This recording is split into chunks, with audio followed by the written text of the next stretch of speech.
Okay, so today I'm going to make a video for you to draw along with, to do along with me as we go through.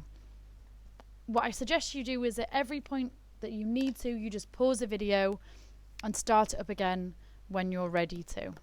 Okay, so the first thing you're going to need to get is a palette. You're going to get 2 colours. You don't need a lot of the colours from your paint set. You only need 2 colours from your paint set. Let me just get it over here. 2 colours from your paint set. And you're going to have some bits that are like more watered down, so you might want to try and find somewhere where you can have some looser paint. You want a water pot. I suggest putting your water pot in something different than your drinks so you don't drink it. If you drink it, it's not the end of the world, but it's not the nicest. And then from your kit you will need the 3/8 flat head brush and your number 8 brush. And you're going to do most of your painting with those 2 brushes today. It's also good to have like a rag or some toilet tissue, or ideally some kitchen roll, just so you can clean your brush when you need to. And then you're going to draw this out. I've already put the dimensions somewhere else for you, but basically you're going to need 1 line with 1, 2, 3, 4, 5, 6, 7 boxes that will go from more water to less water to kind of give ourselves a little bit of a ladder. 6 boxes in the middle, and then 3 boxes down the side. My page is a little bit smaller than your sketchbook pages just because I needed to fit it on to the camera. So please feel free to pause the video now while you gather the resources that you need, and then join us back when you're ready. Okay, so welcome back if you've come back. The first thing we'll do is we'll start by just kind of getting our ladder. Now this is the same as the tonal ladder that we did for our paint, our pencil crayons. So what I'm going to do is I'm going to start off, I've wet my brush a little bit, but I've dried it off. So the bristles aren't dry, but they're also not soaked through. So I'm just going to wet it again and show you what that means. So I'm just drying it off. So the bristles aren't brand new and dry, but they're also not wet to touch. They've got a bit of paint on them. I'm going to move the brush around a little bit in the paint, just kind of loosen it up. And then I'm going to fill my first box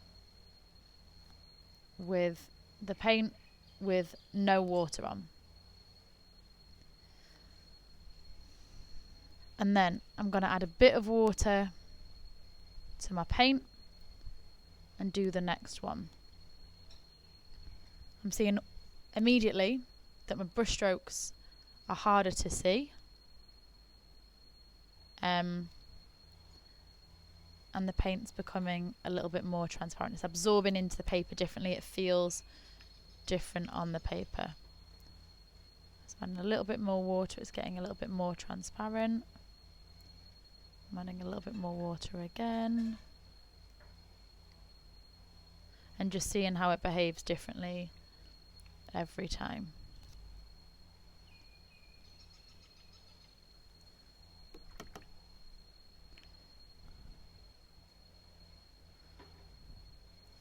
So as we can go through, we can see immediately that our brush strokes are more visible with the most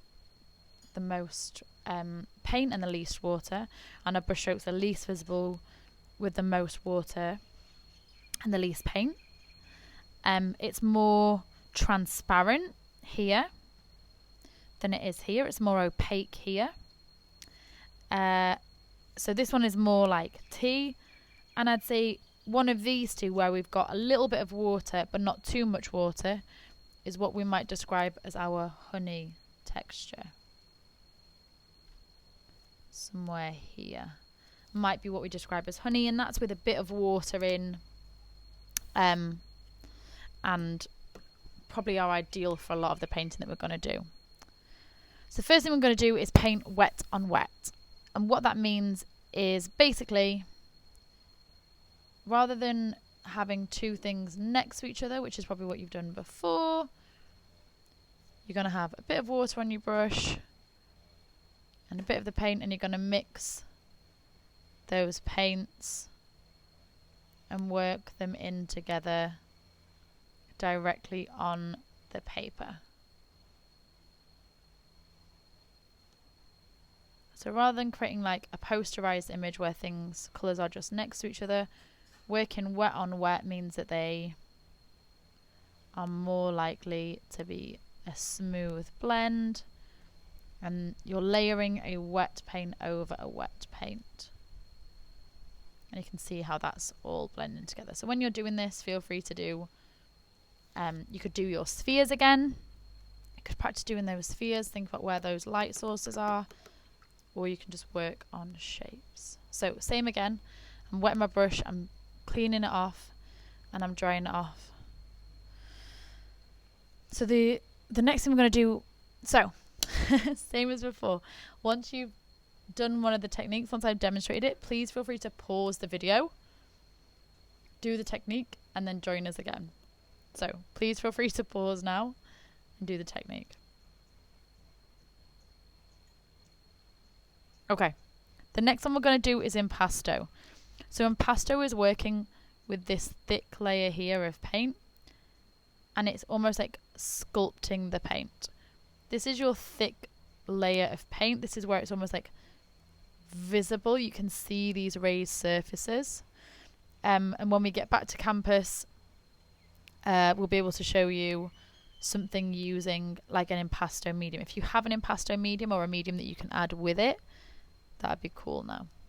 So these are our thicker areas of paint. See how here it's flat? That's not impasto. A thick layer of paint that's like raised, that would be impasto. So feel free to pause while you do that now.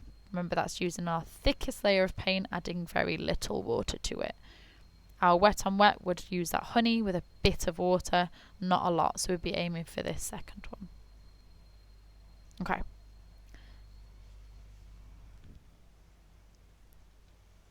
Okay, so you should have wet on wet and impasto, and now we're going to move on to mechanical. So mechanical is looking at using your brush to create hard edges and precise marks. So we're going to use both of these brushes to do that. It's not that you have to use one or the other. It's easier sometimes to create like this, and I will show you how. So I'm going to get a bit of water on my brush. I want to make sure it's somewhere in this honey range. I don't want it too saturated with paint. I don't want it too dry either, just to start off with. So I've got this lovely consistency of my paint, and I've loaded my brush and then cleaned my brush edge off. And then the idea of mechanical is that you slowly drag and you create these lovely definite edges. So it's about understanding how much paint to have on your brush and how slowly to do it. Mechanicals are great for hard edges and definite objects. So you can see here my paint's started to run out, so I'm just going to go again and drag my brush. As you can see here, I'm using that honey consistency.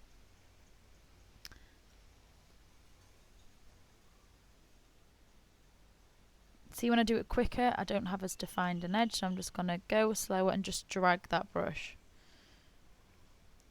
It's not about doing it bit by bit like that. Let's drag the brush.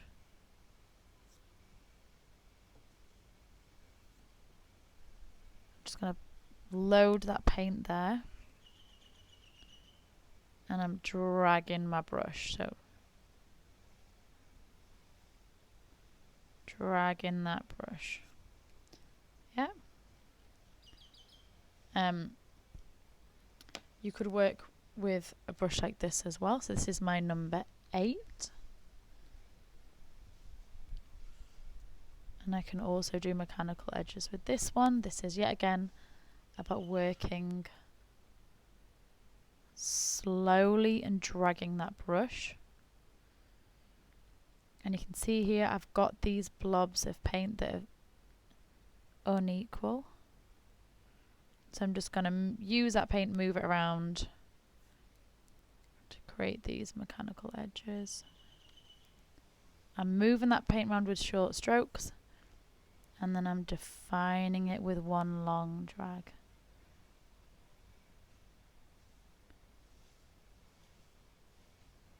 So dragging that paintbrush to create smooth shapes. Now I can have my brush more diluted.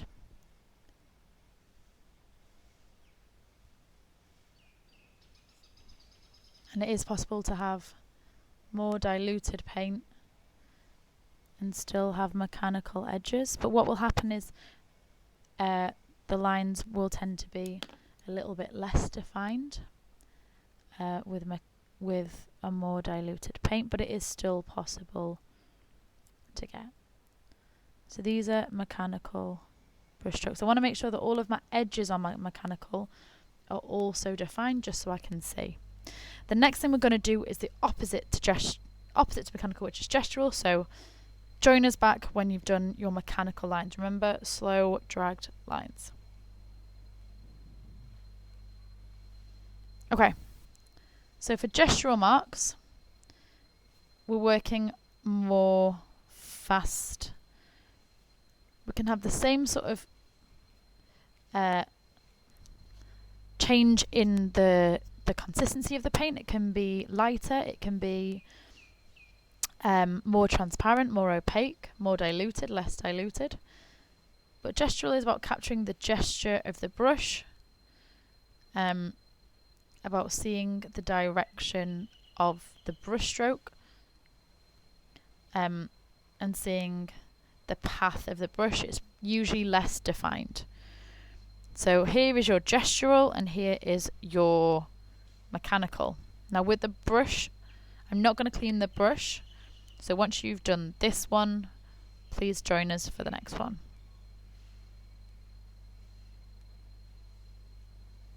Okay, so I've not cleaned my brush and I'm going to just use this dry brush. So what that means is I've not put any more water on it. And you can see these kind of lovely qualities of the bristles that are coming through. If I have a wet brush, I can use my towel to kind of dry it off. And if I stipple a little bit into here, I create almost like a stamp. And I can go into my paint. I could go into my paint and check it out here. And I could load my paint and do like dry brush marks like this.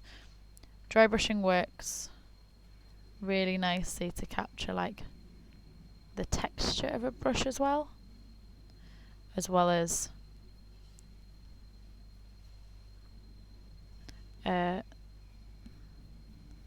brush marks. So your dry brush, you can see you can work in a gestural way. You could also work mechanically with your dry brush, but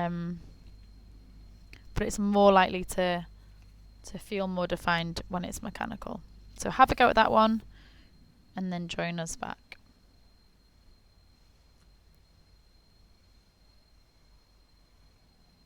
Okay, so the opposite of our dry brush would be bleeding. And the way we would do that is to get lots of lovely water or lots of lovely colour. So we're going to get water on our page and we're going to go for our like tea. So this is like a really watered down colour. And we're going to drop it into our water patch on here. Okay, might just put a bit more water on there. And then we're going to get a bit of our water and colour over here. Like again, that's like a tea consistency, nice and transparent. And we're going to drop that paint. And you can see how that paint just moves across and they bleed in together. So this centre section here, where the two are overlapping and they're joining together, that is bleeding. Now bleeding can be controlled really well, or if we have two colours of very diluted paint next to each other, it can happen accidentally. they can always like jump together and bleed, and it cannot be what we want. So we just need to make sure that we're controlling how and when things bleed. Okay. The last three we're just going to show you is about layering paint. So what I'm going to do is I'm going to start off by adding a layer of paint onto the background of all these three. And I'm going to get my consistency like the top honey. A little bit of water, but mainly paint. And I'm going to go across all three of these. So I'm not really bothered about having perfect edges on this one, because what I'm going to do is have three different ways of working through layering. So I'm going to go across.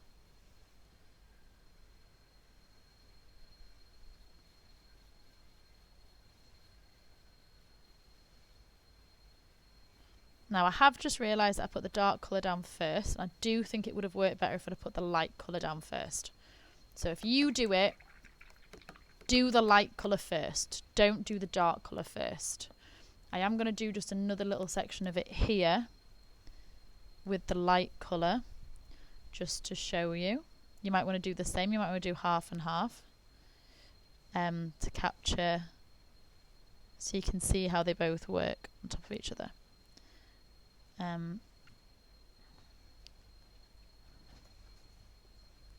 So I'm going to work with layers.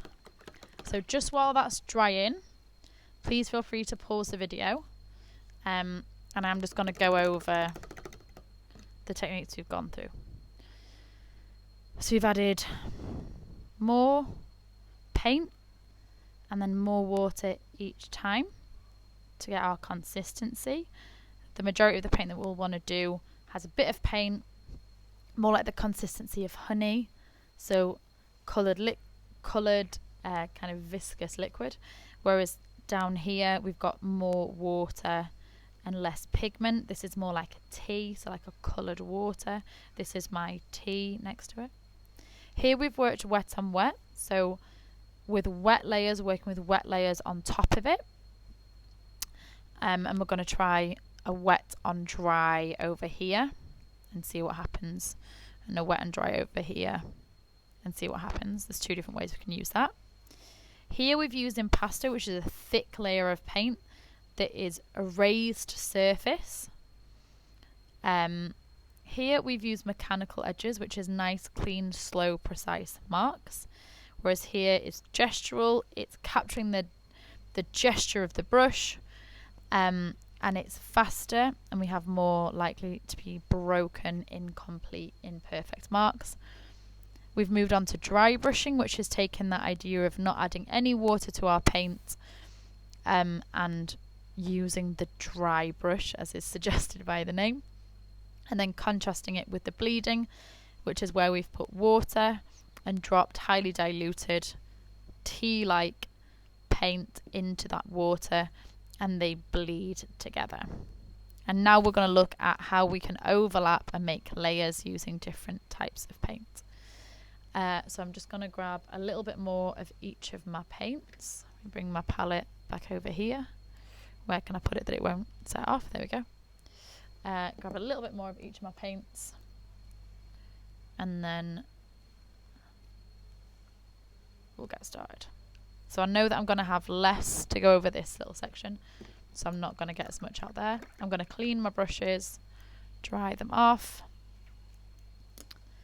and then I'm going to layer them up. So the first thing I'm going to do is put a wet layer. So sgraffito is where you put a wet layer over dried paint. And then, like graffiti or scratching, which might be the two things that you see in the name, you use the end of your brush or something else to scratch through. This is also a technique that people use for oil pastels. You might have used it before. Okay.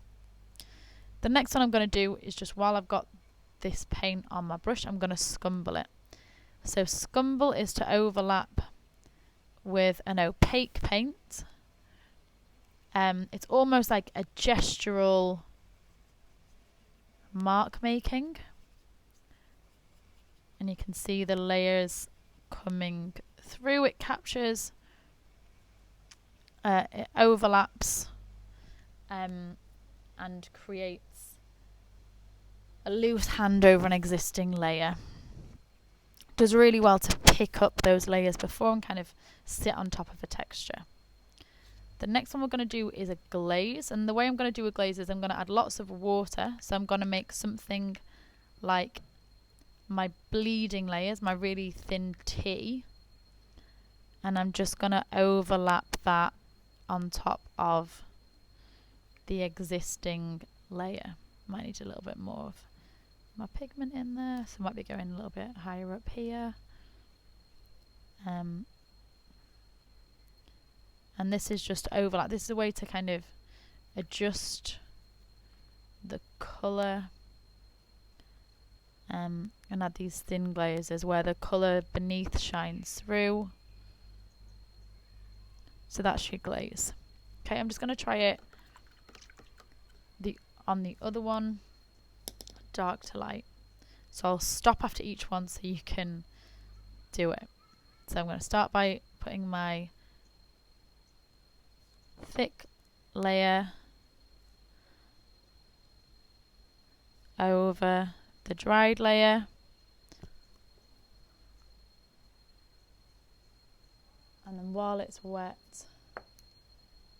draw into it.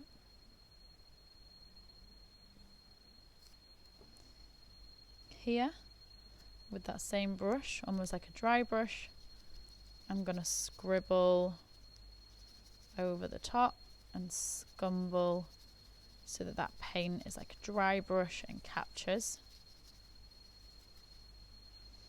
And then I'm going to add a bit of water to it and overlap to create the glaze. So there you are. Those are all of your techniques. Please send a picture and show us what you did.